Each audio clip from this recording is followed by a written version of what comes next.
Mi prometido me dejó meses antes de nuestra boda porque su madre dijo que no era lo suficientemente buena para él. No eres nada sin mi hijo. Él puede aspirar a mucho más. Siseó ella. Solo me reí y me fui. Ahora me llama 10 veces al día, sollozando y suplicándome que acepte de vuelta a su hijo roto y miserable. Aún no puedo creer que esté escribiendo esto. Hace 3 meses estaba planeando lo que debería haber sido el día más feliz de mi vida con Brett, mi pareja de 3 años. Hoy vivo en la habitación de invitados de mi mejor amiga, revisando listados de apartamentos e intentando descifrar dónde salió todo mal. Brett y yo nos conocimos en 2021. En 6 meses éramos inseparables y, después de 1 año y medio, nos mudamos juntos. Cuando Brett me presentó a sus padres por primera vez, su padre, Walt, pareció agradable, aunque un poco callado. Susan, por otro lado, pasó toda la cena interrogándome sobre mi origen y conexiones familiares con una sonrisa tensa y extraña que nunca llegaba a sus ojos. Recuerdo que mencioné que mi papá trabajaba en la construcción y mi mamá era auxiliar en una escuela, y vi cómo la expresión de Susan se agrió ligeramente antes de que la disimulara rápidamente. Brett lo restó importancia después, diciendo que ella era solo protectora y anticuada. Sus palabras exactas fueron que provenía de una familia que valoraba ciertas conexiones, pero que a él no le importaba eso. Le creí porque, bueno, el amor te hace tonto a veces. Cuando Brett me propuso matrimonio el año pasado, estaba en las nubes. Lo hizo durante un fin de semana, en un lindo B&B en el norte del estado. Acordamos una boda mediana, nada extravagante, ya que ambos ahorrábamos para la cuota inicial de una casa. El problema empezó casi inmediatamente después de anunciar nuestro compromiso. Susan insistió en involucrarse en cada detalle. Al principio parecía útil. Tenía contactos con proveedores y se ofreció a coordinar, ya que yo trabajo muchas horas. Pero pronto quedó claro que se estaba apoderando de todo. El lugar que me gustaba era demasiado cutre. La comida que quería no era del tipo que se sirve en los eventos familiares de ellos. El vestido que me encantó era un poco barato, ¿no crees? Brett seguía diciendo que era más fácil seguir sus sugerencias que pelear por todo. A regañadientes accedía a compromisos en algunas cosas para mantener la paz, pero se sentía como una muerte por 1000 cortes. Cada decisión que me quitaban erosionaba mi emoción hasta que planear la boda se convirtió en una tarea más que en una celebración. El punto de inflexión real llegó durante una cena en su casa, unos meses antes de la boda. Susan había invitado a sus amigas Rita y Angela, y me di cuenta a mitad de la cena de que básicamente me estaban exhibiendo para su aprobación. Intercambiaban miradas cada vez que hablaba. En un momento Rita me preguntó dónde veraneaba de niña, y me reí pensando que era una broma. Cuando expliqué que las vacaciones de mi familia eran acampar en el parque estatal o visitar a mi abuela en Ohio, la mesa se quedó en silencio. Después de la cena, Susan me acorraló en la cocina mientras ayudaba a limpiar. Empezó con lo que parecía una conversación casual sobre la exnovia de Brett, Melissa, quien aparentemente venía de una familia influyente con una casa de vacaciones en los Hamptons. Luego mencionó cómo Brett siempre había estado destinado a grandes cosas y cómo esperaba que yo no lo frenara. Me sentí como si me hubieran abofeteado cuando le pregunté qué quería decir exactamente con eso. Dejó caer toda la pretensión y me dijo que, aunque parecía lo suficientemente agradable, claramente no provenía del tipo de origen adecuado para ayudar en el futuro de Brett, que mi falta de refinamiento eventualmente lo avergonzaría en círculos importantes, que no sabría cómo entretener adecuadamente o hacer las conexiones correctas. Estaba tan conmocionada que no pude responder al principio. Cuando finalmente encontré mi voz y le dije que era increíblemente grosera, solo se rió con una risita condescendiente y dijo algo sobre cómo mi actitud defensiva probaba su punto. Dijo que Brett merecía a alguien que igualara su potencial, no que lo arrastrara hacia abajo. Salí de la cocina y le dije inmediatamente a Brett que teníamos que irnos. En el auto, temblaba mientras le contaba todo lo que su madre había dicho. Esperaba indignación, ira en mi nombre, algo. En cambio, se quedó callado y dijo que no lo había dicho en ese tono, que solo estaba preocupada por nuestro futuro. Preguntó si tal vez había malinterpretado su tono. Esa noche fue nuestra primera gran pelea. No podía creer que estuviera defendiendo su comportamiento. Eventualmente admitió que su madre había estado expresando preocupaciones sobre nuestra compatibilidad durante meses.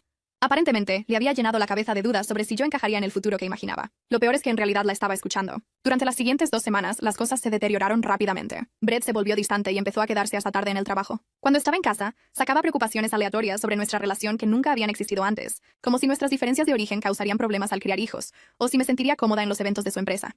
Todo explotó cuando Susan nos invitó a otra cena, supuestamente para aclarar el aire. Brett prácticamente me suplicó que fuera, diciendo que ella quería disculparse. Como una idiota le creí y fui. No hubo disculpa. En cambio, Susan pasó toda la noche haciendo comentarios sarcásticos sobre mi ropa, mis modales en la mesa, incluso la forma en que hablaba. Cuando Brett salió a tomar una llamada, se inclinó sobre la mesa y dijo con una certeza escalofriante que no era nada sin su hijo, que él podía hacer mucho mejor que yo y que debería alejarme antes de arruinar su vida con mi ordinariedad. Cuando empecé a llorar, puso los ojos en blanco y dijo que mi comportamiento emocional solo probaba su punto sobre mi falta de compostura.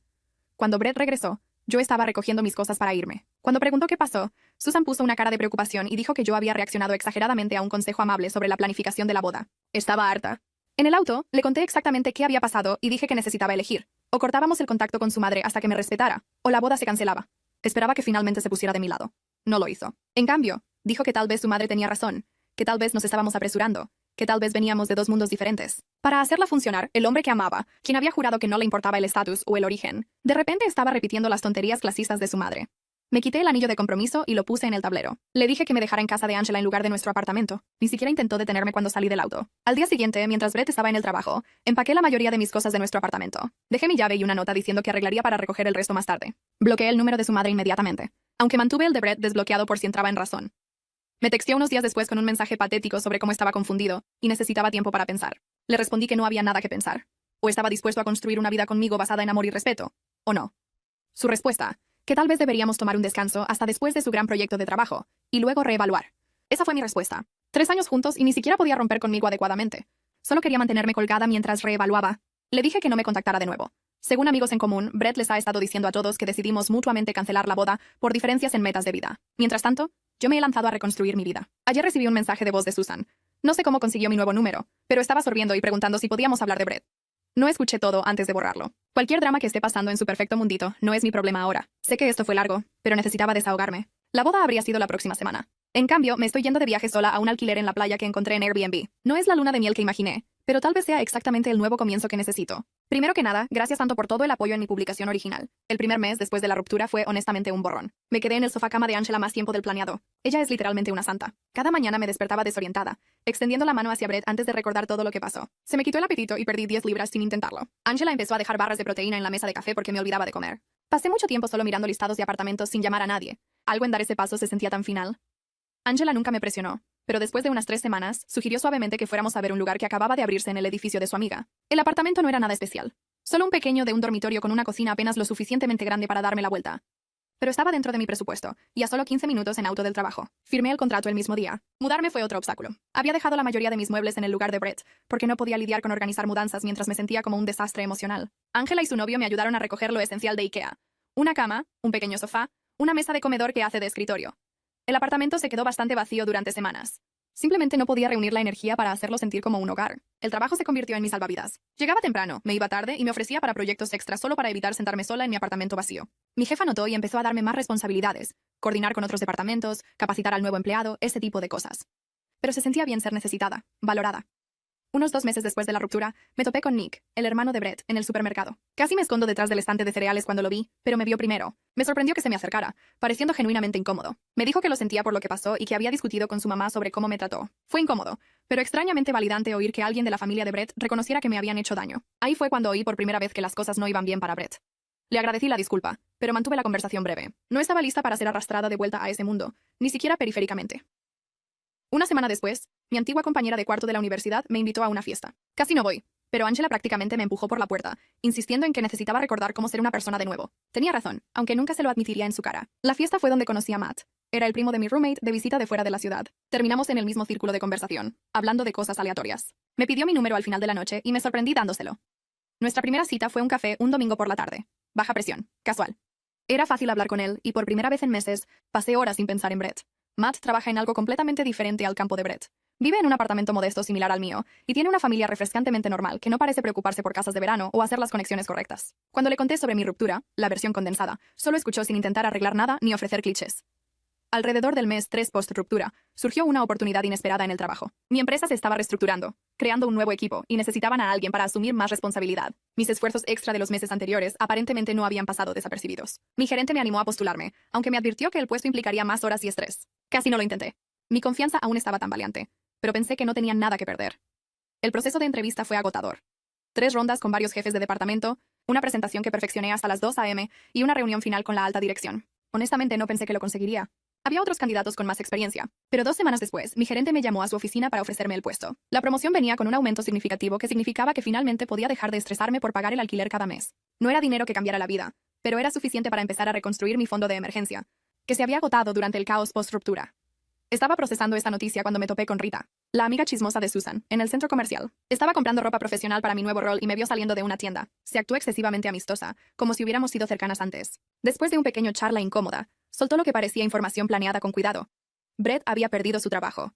Aparentemente, el gran proyecto en el que había estado trabajando, el que usó como excusa para pedir un descanso en nuestra relación, se había desmoronado espectacularmente. Algo sobre plazos perdidos y mala gestión. Rita parecía observar mi reacción de cerca, así que mantuve mi rostro neutral mientras continuaba compartiendo detalles. Brett había sido despedido y, según Rita, había estado luchando por encontrar su equilibrio desde entonces. También mencionó, con una alegría mal disimulada, que Melissa había reavivado brevemente las cosas con Brett después de nuestra ruptura, solo para terminarla de nuevo después de unas semanas. Rita sugirió que quizás había esquivado una bala y me guiñó un ojo.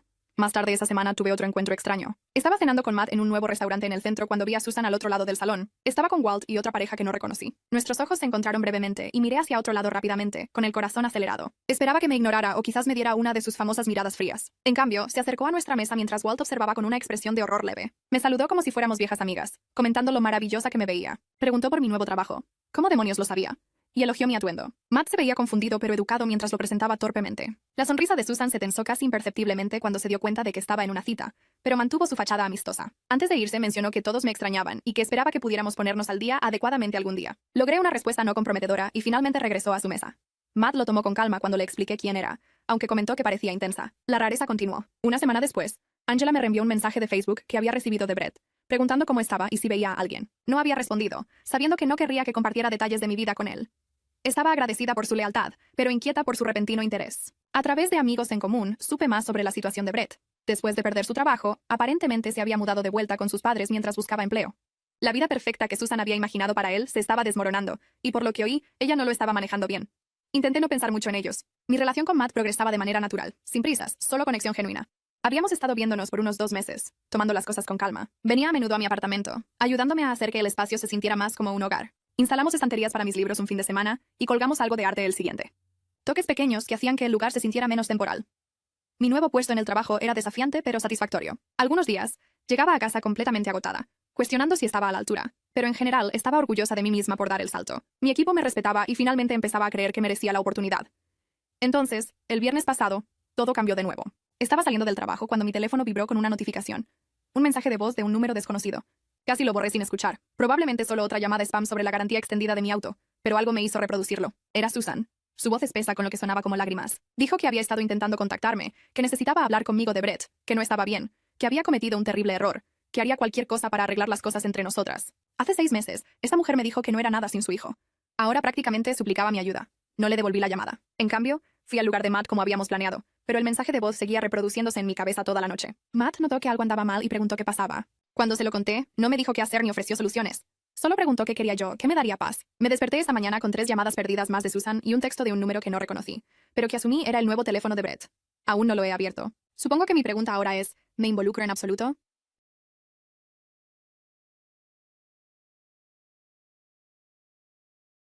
Ha pasado aproximadamente un mes desde mi última actualización y necesito desahogarme porque las cosas se han puesto raras, como incómodamente raras. Cuando terminé mi último post, mencioné que Susan me había dejado un mensaje de voz lloroso y no estaba segura de responder. Después de debatir durante 3 días sobre si devolver la llamada de Susan, finalmente decidí textear al número desconocido de Brett, el que me había enviado un mensaje, con un simple ¿qué está pasando? Pensé que un texto era más seguro que una llamada, más fácil de ignorar si las cosas se ponían incómodas. Dentro de 5 minutos, literalmente 5 minutos, mi teléfono sonó. Era Susan, no Brett. Aparentemente había estado usando su teléfono para contactarme desde que bloqueé su número. Casi no respondo, pero la curiosidad me pudo. Ese fue mi primer error. La Susan al teléfono no era nada como la mujer fría y juzgadora que recordaba. Su voz era temblorosa, casi desesperada. Empezó preguntando cómo estaba, comentando lo bien que me veía cuando me vio en el restaurante, lo cual aún era escalofriante. Y luego se lanzó a lo que solo puedo describir como la disculpa más incómoda que he recibido. Admitió que había sido terrible conmigo, que me había juzgado basado en factores superficiales y que lamentaba haberme alejado. Me quedé en silencio atónito mientras continuaba explicando que Brett había estado perdido desde nuestra ruptura, que había espiralado después de perder su trabajo, que bebía demasiado, que había tomado malas decisiones financieras. Cuando finalmente logré preguntar por qué me contaba todo esto, su respuesta me erizó la piel. Pensó que yo podía ayudar a que él se recuperara, porque yo había sido una influencia estabilizadora. Literalmente dijo que Brett necesitaba a alguien responsable como yo en este momento. La audacia de esta mujer. Pasar de decirme que no era lo suficientemente buena a decidir que era exactamente lo que su hijo necesitaba cuando las cosas se ponían difíciles. Le dije tan calmadamente como pude que lo sentía por el sufrimiento de Brett, pero que habíamos terminado hacía meses. Mencioné que ahora veía a alguien más. Su respuesta. Un comentario despectivo sobre cómo estas relaciones rebote rara vez duran y cómo Brett y yo teníamos una historia real. Luego preguntó si podíamos tomar un café para discutir la situación más a fondo. Contra mi mejor juicio y la mirada preocupada de Matt cuando le conté, accedí a reunirme con Susan en una cafetería el fin de semana siguiente. Me dije que me daría cierre. Tal vez también quería ver por mí misma cuán desesperadas se habían vuelto las cosas para que viniera arrastrándose de vuelta a la chica que una vez consideró por debajo de su hijo. Cuando llegué a la cafetería, Susan ya estaba allí, viéndose notablemente diferente de la mujer pulida y superior que recordaba. Su cabello normalmente perfecto estaba recogido en una coleta apresurada. Su maquillaje era mínimo y se veía cansada. Había pedido mi bebida favorita, un detalle que era a la vez atento e inquietante porque significaba que Brett le había dicho lo que me gustaba. La siguiente hora fue surrealista. Susan expuso la caída de Brett en detalles excruciatingos. Después de perder su trabajo, había intentado mantener su estilo de vida mientras buscaba empleo, agotando rápidamente sus ahorros. Había hecho una mala inversión en una startup de un amigo que no llegó a ninguna parte. Había maximizado 2 tarjetas de crédito, y ahora vivía en su antigua habitación en su casa, durmiendo hasta el mediodía y apenas solicitando trabajos. A lo largo de su monólogo, esperé que me pidiera directamente que volviera con Brett. En cambio, hizo algo más manipulador. Seguía diciendo cosas como, estaba en su mejor momento cuando estaba contigo. Y, tú siempre fuiste tan buena motivándolo. Y él te escucha de una manera que nunca me escucha a mí. Cuando le recordé que una vez pensó que no era lo suficientemente buena para su hijo, se le humedecieron los ojos y dijo que había estado protegiendo a su hijo de las cosas equivocadas, y que debería haber valorado mi estabilidad más que las conexiones de Melissa. Casi me rió de lo transparente que era. De repente, yo era estable en lugar de aburrida, responsable en lugar de carente de ambición. Salí de esa reunión sintiéndome extraña, hueca. Había esperado satisfacción al ver a Susan humillada, pero en su mayoría sentí lástima mezclada con ira latente. Le dije que lo pensaría sobre hablar con Brett, pero no prometí nada. Eso debería haber sido el final. No lo fue. Empezó a llamar al día siguiente para seguir con nuestra reunión de café, luego otra vez para decirme que Brett había preguntado por mí, luego para mencionar una vacante que pensó que Brett podría calificar, preguntando si mi empresa contrataba. Todos los días. Empecé a dejar que las llamadas fueran al buzón de voz. Los mensajes se volvieron cada vez más desesperados. Mencionó que el padre de Brett amenazaba con cortarlo financieramente si no ponía orden en su vida pronto. Habló de cómo los amigos de la familia hacían preguntas incómodas sobre la situación de Brett. Incluso sacó a mis padres una vez, diciendo que le encantaría hacer las paces con ellos también. Nick, el hermano de Brett, me texteó una noche para disculparse por el comportamiento de su madre. Explicó que la espiral de Brett había sido peor de lo que la familia había dejado ver. Aparentemente, Brett había empezado a beber en exceso después de nuestra ruptura, lo que contribuyó a su mal desempeño en el trabajo. Nick mencionó que Susan se culpaba en parte por alejarme, viéndolo como el inicio del declive de Brett, pero fue rápido en agregar que Brett era responsable de sus propias elecciones y que no debería sentirme culpable por involucrarme. Aprecié la honestidad de Nick y el hecho de que alguien en esa familia reconociera que no era responsable de arreglar a Brett. Mientras tanto, las cosas con Matt se ponían más serias. Había sido increíblemente comprensivo con toda la situación, nunca presionándome de una u otra manera. Habíamos empezado a hablar de posiblemente mudarnos juntos cuando su contrato terminara en unos meses. El contraste entre su apoyo calmado y el caos de la familia de Brett no se me escapaba. Unas 2 semanas después de nuestra reunión de café, Susan escaló al aparecer en mi trabajo. Estaba caminando hacia mi auto después del trabajo cuando la vi esperando en el estacionamiento. Mi corazón se hundió. Esto cruzaba una línea mayor. Se acercó con esta energía frenética, aferrando una carpeta que aparentemente contenía el currículum de Brett y preguntando si podía poner una buena palabra por él en mi empresa. Estaba furiosa. Le dije firmemente que su comportamiento era inapropiado y que necesitaba dejar de contactarme. Su rostro se derrumbó y empezó a llorar allí mismo en el estacionamiento, diciendo que no sabía qué más hacer, que Brett no la escuchaba, que estaba desesperada por ayudar a su hijo. Unos compañeros de trabajo presenciaron esta escena incómoda, lo cual fue mortificante. Terminé guiando a Susan a un banco lejos de la entrada principal y diciéndole tan calmadamente como pude que no podía ayudarla a ella ni a Brett, que nuestra relación había terminado y que necesitaba respetar mis límites. Se fue eventualmente. Durante el resto de la semana, recibí miradas curiosas de compañeros que habían visto la escena del estacionamiento. Angela, que también trabaja en mi empresa, manejó preguntas de gente queriendo saber quién era la mujer llorando. Fue embarazoso e infuriador. Entonces Brett mismo finalmente se contactó. Me envió un largo mensaje de texto disculpándose por el comportamiento de su madre y por cómo habían terminado las cosas entre nosotros. Admitió que había cometido un error enorme al escuchar a su madre en lugar de defender nuestra relación. Dijo que me extrañaba todos los días y que había estado demasiado avergonzado para contactarme directamente después de todo. Leyendo su mensaje no sentí nada, ni un aleteo de sentimientos latentes, ni satisfacción por su arrepentimiento, solo cansancio y un vago sentido de cierre. Se lo mostré a Matt, quien lo leyó sin comentario. Decidí no responder a Brett de inmediato. Necesitaba tiempo para pensar en qué, si algo quería decir. Pero Susan no me dio ese tiempo. Llamó de nuevo a la mañana siguiente, preguntando si había recibido el mensaje de Brett y qué pensaba de él. Cuando le dije que era inapropiado que se involucrara en nuestra comunicación, se puso a la defensiva y dijo que solo intentaba ayudar. Fue entonces cuando algo en mí se rompió. Le dije a Susan, con una voz tan calmada que me sorprendió a mí misma, que la bloqueaba después de esta llamada, que si me contactaba en el trabajo de nuevo, lo reportaría como acoso, que Brett era un adulto que necesitaba resolver sus propios problemas en lugar de enviar a su madre a arreglarlos. Antes de colgar, agregué un pensamiento final, que quizás, si lo hubiera criado para valorar a las personas por su carácter en lugar de su posición social, no estaría en esta situación ahora. Esa noche, finalmente respondí al texto de Brett. Le dije que lo perdonaba por cómo habían terminado las cosas porque aferrarme a la ira no me ayudaba, pero también dejé claro que no teníamos futuro juntos, que había seguido adelante y que él necesitaba hacer lo mismo. Le sugerí que buscara ayuda profesional para su bebida y juego, y que necesitaba dejar de dejar que su madre peleara sus batallas. Terminé deseándole lo mejor y pidiéndole que no me contactara de nuevo. Bloqueé ambos números inmediatamente después de enviar el mensaje. Se sintió como cerrar una puerta que había estado entreabierta por demasiado tiempo. Al día siguiente, sin embargo, recibí un DM de Instagram de Susan. Había creado una cuenta nueva solo para escribirme. Esta vez, su tono era enojado. Me acusó de ser insensible, de abandonar a Brett cuando más me necesitaba, de tirar años de historia por orgullo. Esa última parte casi me hizo reír. Susan hablando de orgullo, como si no hubiera destruido nuestra relación con el suyo propio. No respondí, solo bloqueé esa cuenta también. Pero encontró otras formas. Correos de nuevas direcciones, incluso una carta escrita a mano enviada a mi apartamento. Cada contacto era más desesperado que el anterior. La gota que colmó el vaso vino el fin de semana pasado. Matt y yo estábamos cenando en mi apartamento cuando hubo un golpe en la puerta. La abrí y encontré a Brett allí, viéndose desaliñado y claramente habiendo tomado unos tragos. Susan merodeaba ansiosamente detrás de él. Estaba tan conmocionada que no pude hablar al principio. Matt se acercó detrás de mí preguntando quién estaba en la puerta, y la mirada en el rostro de Brett cuando se dio cuenta de que tenía a alguien más allí fue casi patética. Lo que siguió fue incómodo y desagradable. Brett intentó hablar de nuestro pasado, de cuánto lamentaba sus elecciones. Susan seguía interrumpiendo con comentarios sobre lo bien que nos llevábamos. No los invité a pasar. En cambio, salí al pasillo y cerré la puerta parcialmente detrás de mí. Le dije a Brett tan gentilmente pero firmemente como pude que esto no era apropiado, que aparecer sin anuncio en mi casa cruzaba un límite serio, que había dicho lo que pensaba en mi mensaje sobre seguir adelante. La respuesta de Brett me sorprendió. Se volvió hacia su madre y dijo que esto era exactamente por lo que no había querido venir, que le había dicho que solo empeoraría las cosas. Luego se disculpó conmigo de nuevo, no por la ruptura esta vez, sino por no protegerme de su madre entonces y ahora. No he oído de ninguno de ellos en los 5 días desde ese encuentro. Nick texteó una vez para disculparse de nuevo y hacerme saber que estaba llevando a Brett a su primera reunión de jugadores anónimos. Le agradecí, pero no pregunté por más actualizaciones. Matt y yo nos vamos de viaje de fin de semana pronto. He cambiado mi dirección de correo y le pedí a mi gerente que esté atenta a visitantes no deseados. La vida continúa y, sorprendentemente, es mejor de lo que podría haber imaginado hace un año, cuando planeaba una boda con la persona equivocada. No sé si necesitaré publicar otra actualización.